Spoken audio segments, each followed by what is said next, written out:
come on.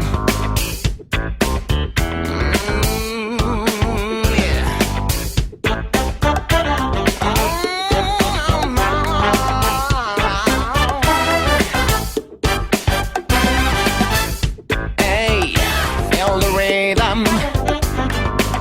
It's getting from the deepest of your soul. Now, use your senses, and everything will be easier than before. Keep on moving, funk is coming. Let yourself be, you'll become the star in this die. Spread your wings, fly to me, funk is coming.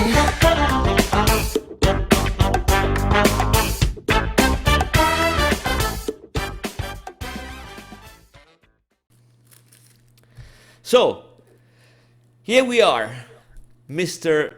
MathPig. Well, first of all, I mean, your nickname is quite peculiar. Would you mind? I mean, just what's the story behind it? Give me one. I'll switch this mute on phone on mute. The short version is I was originally called Math Magic Pagan, which is a label I come up with of my own to describe myself because I don't like labels so much, and everyone's like, oh, you're an agnostic, you're an atheist, you're this, that, and the other. The Math Magic Pagan was math as a love for science, magic as in I've experienced things I can't just explain, and pagan as in I'm not a Christian. So that was the label that I'd sort of come up with for myself. And then after about a year, people were getting fucking annoyed for typing and and it was just too long.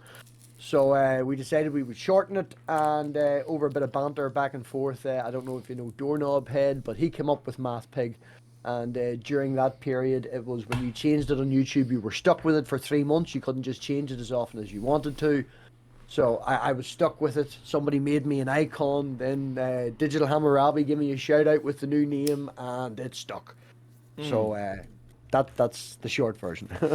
Oh, and by the way, for the few people which are going to to watch this, we'll put subtitles because fuck it. But anyway, so no, I will try and slow down.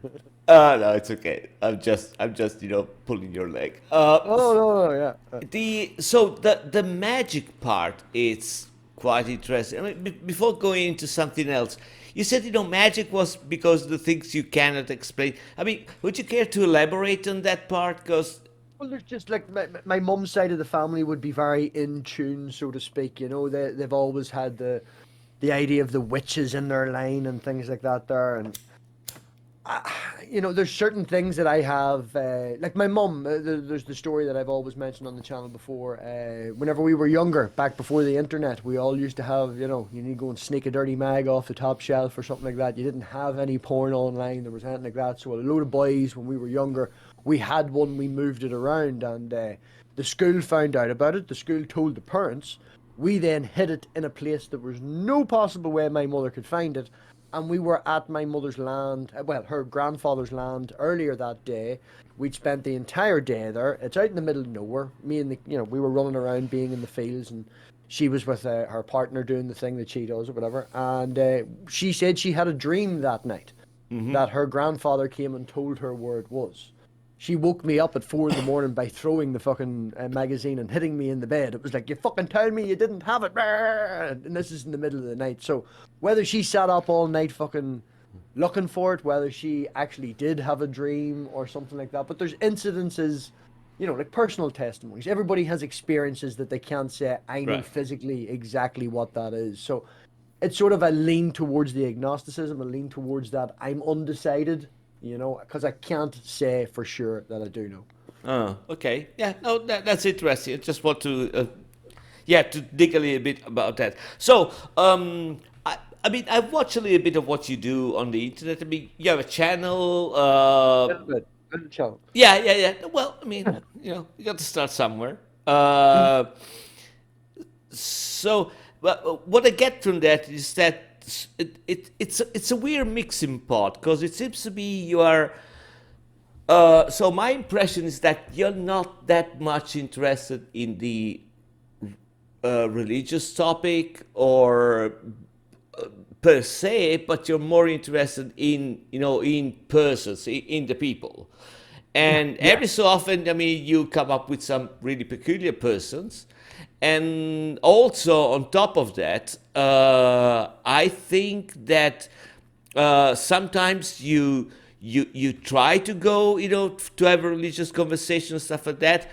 But what I really feel, that's from the outside, I really feel that you will be way more comfortable or way more passionate about social and politic discourse.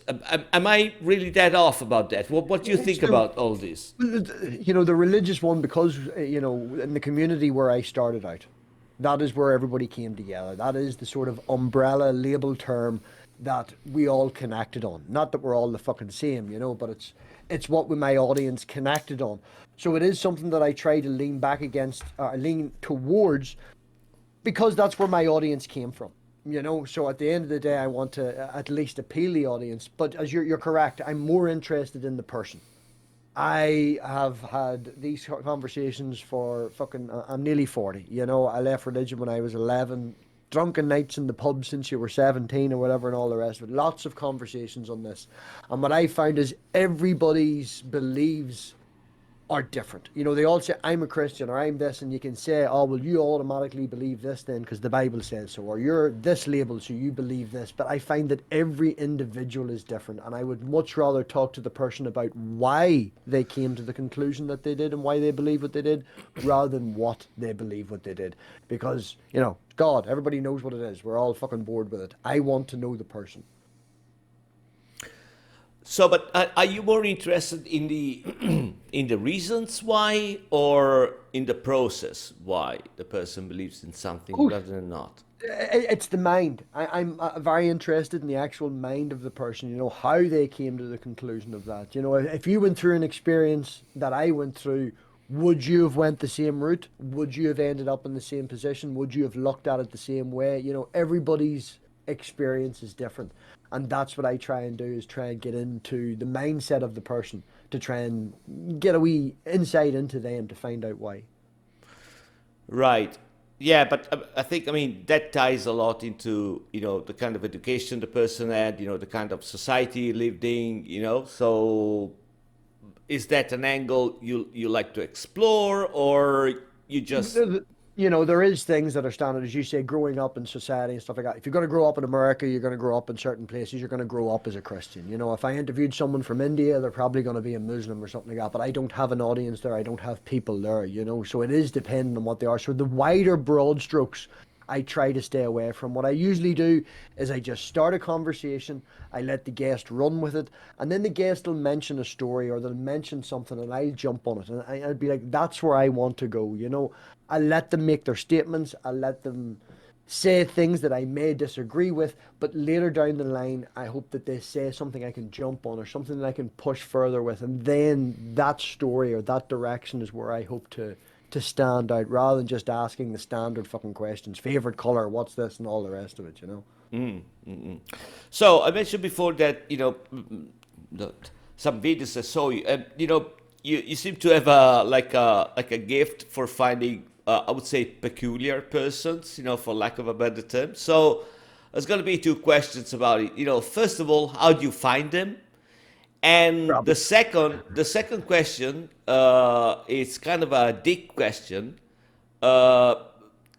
Somebody might say that, okay, he interviews those people because they are just the lowest branch, and they're really easy to have a conversation with, and they're really easy to have a spectacle out of them. Unfortunately, the way YouTube is and the way people are, as a mass, we do like to watch people burn. Individually, you have a conversation with people, they're very nice and things like that, but you put 100 people in a room and ask them, do they want to push this guy off the cliff? They're going to want to push that guy off the cliff. People as a group are evil. People as a group have bad enjoyments, And as much as I hate representing these people, it is still necessary, I do feel, at least every now and again, to bring the attention of these people to my audience, because it's like, look at this crazy person, as you say, ma'am, how do I find them? I'm looking 2 and 3 days a week, not specifically for them, But I'm just scrolling around Twitter, I'm scrolling on the internet, I'm on YouTube or whatever like that, and I follow a wee line down, and that's where I end up. And I feel the need to bring these things to people's attention to show them what is still out there, the reasons why we do what we do, the reasons why I do what I do is to show the, I don't know, I think cognitive dissonance is the wrong phrase, but people's problems, people's issues. Like, here's a guy who loves the Bible, takes it literal, beats his fucking kids. I had a guy on who can't sin. All of these sort of things. These are not beliefs that the Bible woke up and said, you must believe this. It's not a video that he was told. It's the same words that everybody else is reading, but it's his interpretation and how he ended up that way. And if we don't look after our kids, we don't educate ourselves, we don't strive to do better, we're going to end up like some of these crazy people, just accepting what's told to us, just taking the easy route out. And that guy in particular, I think he was just justifying what he wanted. But yeah, I think that maybe hopefully that'll explain it. Yeah. So, and where do you find them? I mean, do you look for them? Do they come to you? Well, I mean, is there a process? Is it just by No, chance? there's no process. There's literally no process. I be bored. I will go around YouTube. I'm subscribed to, I think, 980 channels, and if any of them goes live, and a lot of them would be Christian channels as well, if any of them goes live, I'll pop in, I'll see how the conversation is going. Say, for talk's sake, there's 4 people in the chat, one of them's making a genuine, decent conversation, and the other 3 are just being fucking trolls. I have a wee hack for the computer, so I can look up their channel, I can then find out their details, find out if they have a Twitter, I can then contact them. And it's just a matter of rabbit holes and boredom. That's the truth, man. Rabbit holes and boredom. So, I mean, you said before, something, just, answering the previous question, you said something on the line that people as a group are evil. So, my question to you would be, and I'm not saying I agree or disagree with that, but do you think that the approach that you have, well, first of all, have you put yourself in a position just try to to better people as a group, at least the people that are watching you, first of all, and second of all, do you think that your current approach is actually increasing the problem, or is it bettering the problem? I mean, you don't care about the problem, so what's your position about that? Well, everybody's got, I'm going to say that the pigsty community is the best community out there because they're genuine good people. They're willing to help. They would be the exception to the rule. As you say, man, I strive to try and better people in that approach. I strive to try and have a better audience. I would much rather have 10 people watching that I know are decent people than have 100 people watching knowing that 90 of them are just there to watch me make a cunt out of this person, which unfortunately is what a lot of them are. But my numbers have been dropping, my viewership has been dropping, the subscribers are still going up, but that's a bad metric. But I find overall the more intellectual conversations I have, the more about the mind, the more about how people think, the more really striving to do what I want to do, I'm losing people. So unfortunately, I do have that core that will watch,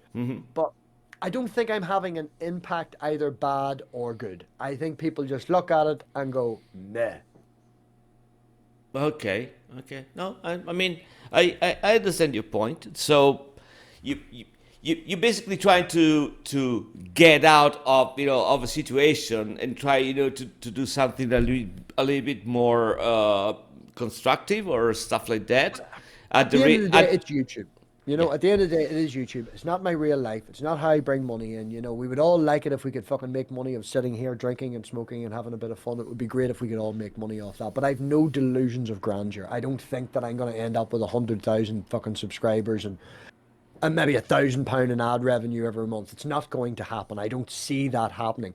I do this because I like to help people, man. Like, I genuinely have an urge to help people. I don't like seeing people in distress. I don't like seeing people in struggling. I don't like seeing people, and I feel that with the power that I've been given, the authority that I've been given, we should use it for betterment. We should be using it to help other people and things like that. And that's where like the channel is a front. I do most of what I do online, not on the channel. I build discords for people. I put people together and connect people.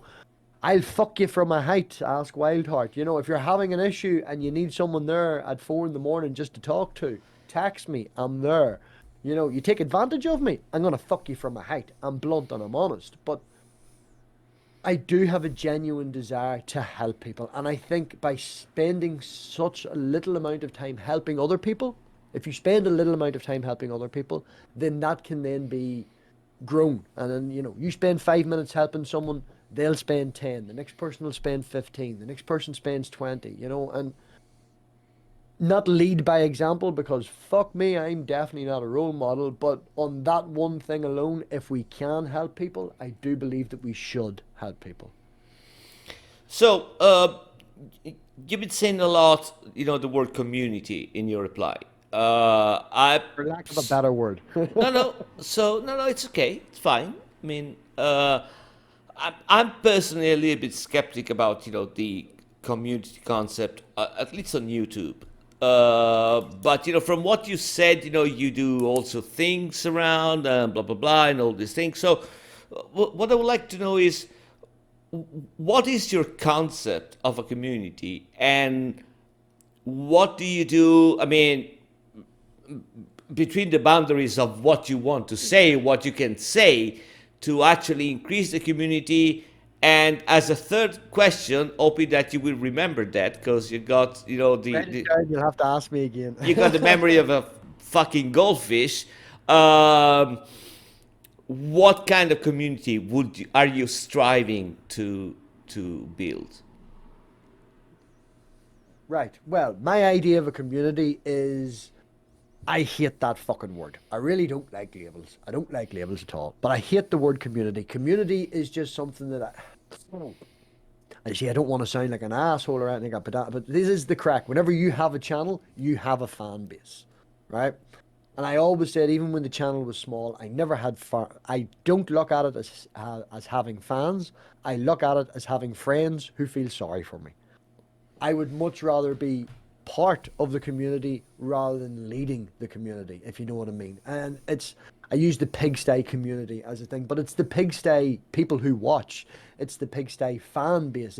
These are just words that I don't like. Community is just, it donates that I'm part of it rather than being a leader of it, or a face of it or something like that. I don't want, unfortunately, I'm the face of the pigsty community, but I don't want to be just that. I want to be part of it. I want anybody who's watching me to have no issues with just sending me a message and going, look, I need a help, or I need this, or can you help me here, or what, even just to say fucking hello. I want to be approachable.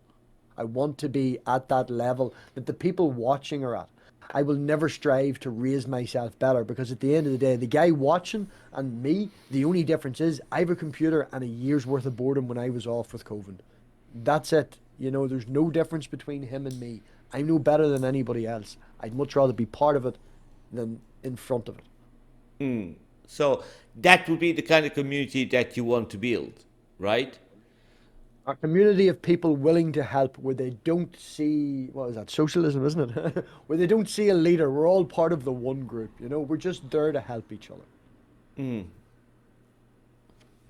Okay, I see. And, what are some, again, between the boundaries of what you can say? I mean, can you give me some examples of this, work behind the screen, with the behind the cameras? Holy Kool-Aid. Holy Kool-Aid. Everybody knows Holy Kool-Aid. Big, massive channel. Helped build his Discord server. Spooky reached out to me yesterday and was like, Robbie, can you help me? Friend of mine's looking to do a server. Come in, sorted that. We've got Phoebe J. Rose, Transition Stories, another channel on YouTube doing very well, interviewing people about their transition stories. Built her a Discord. Sat with Wildheart last week till fucking 7 in the morning because he was drunk and suicidal. these are the things that I'd be doing in the background, like setting up channels. If you want a hound, you need a channel set up, give me a shout. You know, anything I can do to help, if I can, I will.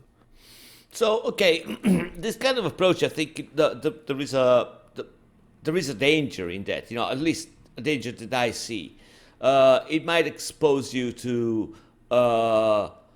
I use the word grifter, you know, for lack of a better term. What I really mean, you know, is basically, you know, somebody which, you know, when they have a problem, they can't really solve by themselves because they know they can rely on somebody else, right? Yes. So, have you got I would say a defense mechanism against that kind of process? Is it something that you just don't care and you just, you know, hope for the best, you know, that people will behave not like, you know, massive cunts or stuff like that? No. I would say my defense against it's just my Irish attitude. You know, I hate to use Wildheart, but he's been quite predominant now lately. Man has had a drinking problem. He is now sober. Last time I checked, he'd been sober for about 4 or 5 days. He's on his way to making rehab. I tried for 3 months the nicest pay possible. You know, I was there being nice. You know, we all offered to get him food and things like that when he's no money and stuff like that. You know, we bid nice, and then he goes off and starts to thrive on it, as you say. Starts to just, oh, I don't need it. Other people can do it for me.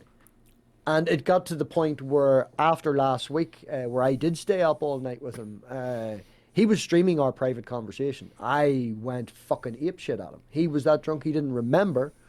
But when I told him about it a week later, after ignoring him for a week, I just was straight up with him, man. I fucked him off from a height. I literally told him, I was like, you are just a user. You are doing this for attention. You are relying on other people. And if you continue down this route, you're just going to cut everyone off. And it's as simple as that. If you keep treating people the way like you're treating them, you're going to lose all the fucking help. So you need to wake the fuck up. You need to grab yourself and you need to stand up and sort yourself out. We are here to help, but we aren't here to do it for you. Have you ever had to say no to a request coming from, you know? I have very, very, very rarely said no. And do you think it's But I would say no. I don't want to say, like, if you came to me first of all and said help, and I would say yes. But if you came to me 20 times and that incident's happened, you would get a stern no at the end of it. You know? Yeah, okay, no, that part I get it. You know, I just want to say if it has happened for you to say no to some of those requests. It's difficult for me to say no because I know what the world is like, and I'm not going to put the world on my shoulders. But people are assholes. You know, genuinely, if somebody comes looking help and they're coming to me and I say no, I'll then worry, are they getting help? Right, but I mean, do you see the problem in, you know, in where this conversation is going? You know, I mean,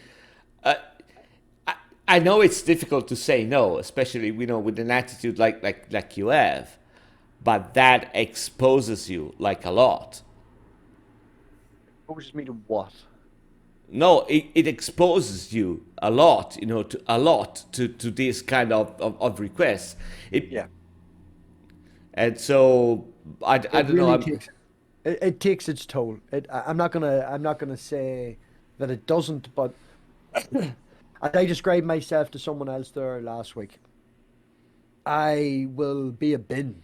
I will sit here and let you scream at me. I will let you shout at me. I will let you get everything out of your chest if that's what you need. Some people need certain things. Talking to them doesn't work. Maybe a fucking slap upside their face sometimes is what people need. But sometimes people just need to scream and shout and say nasty things to just get it all out. And I'll sit here and be a bin and I'll take it. And because it's better for that person.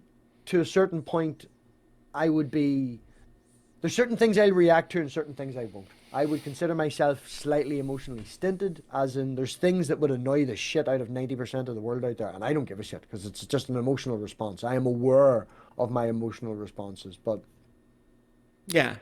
And I mean, listen, man. You know, I can see you got a big heart, and I'm sorry, some of the questions were a little bit on the cuntish side, but I just wanted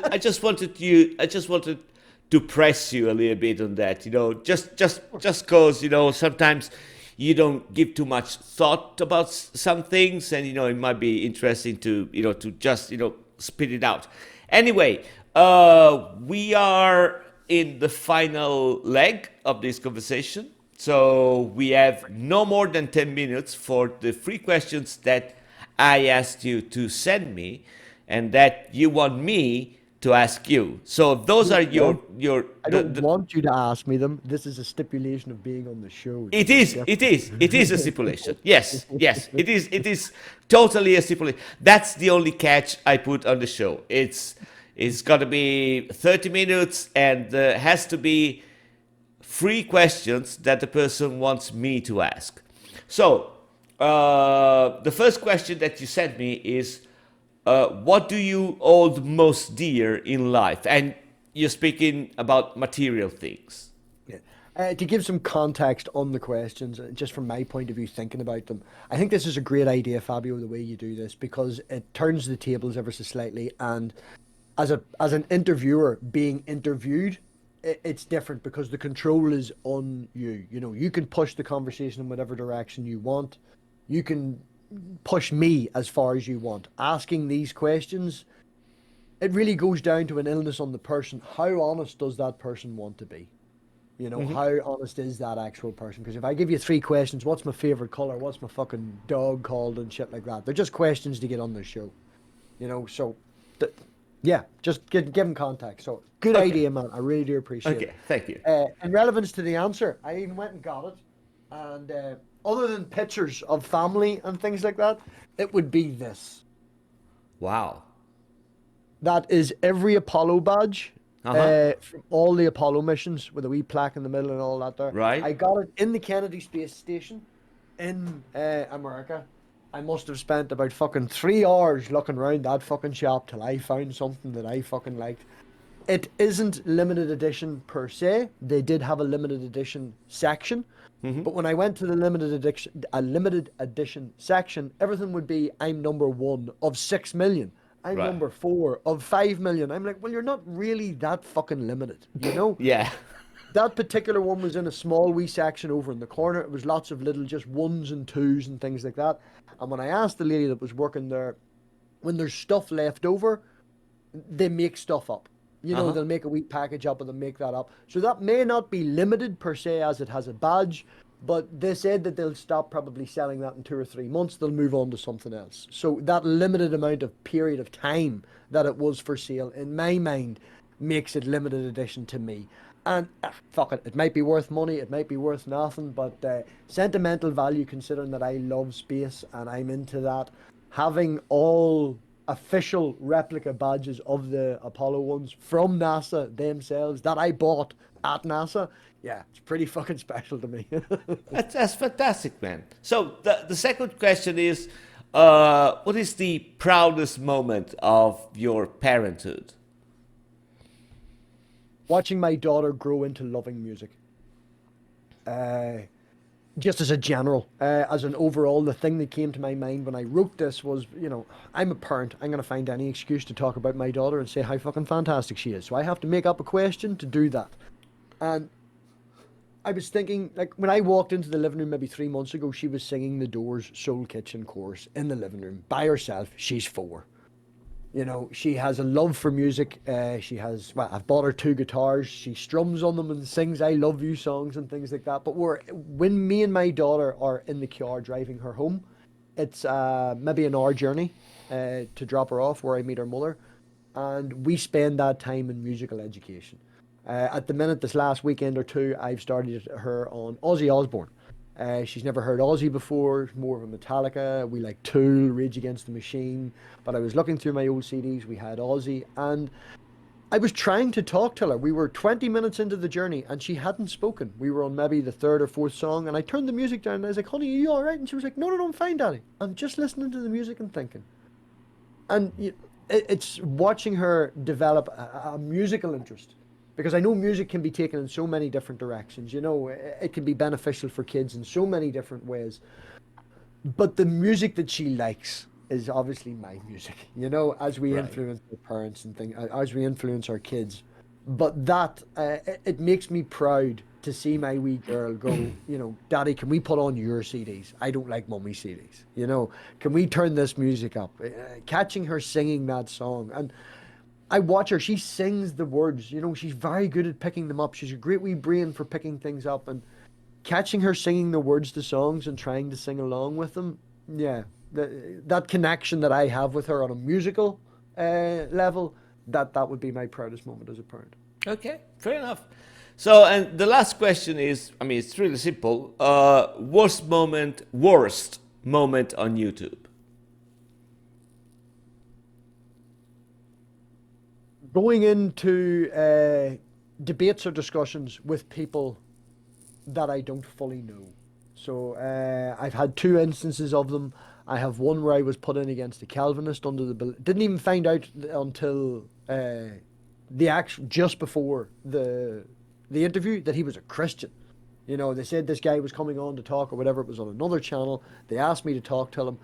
They give me no information about him until maybe an hour before it, and he's a Christian. Okay. He's a fundamentalist. Okay. And then I find out halfway through he's a fucking Calvinist. He starts talking about pedophilia and things like this, and the host just stood there. The host just let it go on, and I was like, "Are you gonna fucking step in?" Do you know what? Fuck you. I'm away. Bye. I just left. I just walked out. Another incident would be something very similar where I was talking to a guy. A guy came at me, actually reached out and wanted to talk to me. One of the few incidences where the crazy people asked to talk to me. And I did not know that he had already talked to 2 or 3 other people in the community until I had agreed. And it turned out that he was trying to, gravity exists, we can't prove gravity, God exists and we can't prove it, therefore God exists. That was his argument for 45 minutes. And I just got so frustrated, so annoyed. I looked back and I think at 8 minutes and 48 minutes, I was still asking the same clarification question for 40 minutes. And it's being put in a situation where you don't know the other person and they turn out to be crazy. Yeah, that's even worse than talking to G-Man.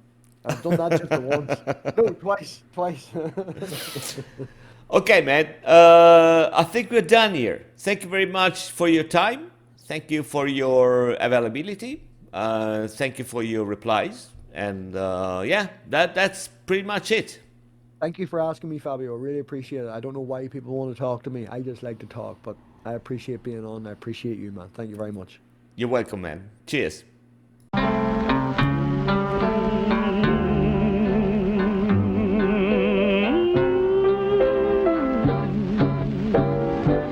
If I didn't care more than words can say, if I didn't care, would I feel this way?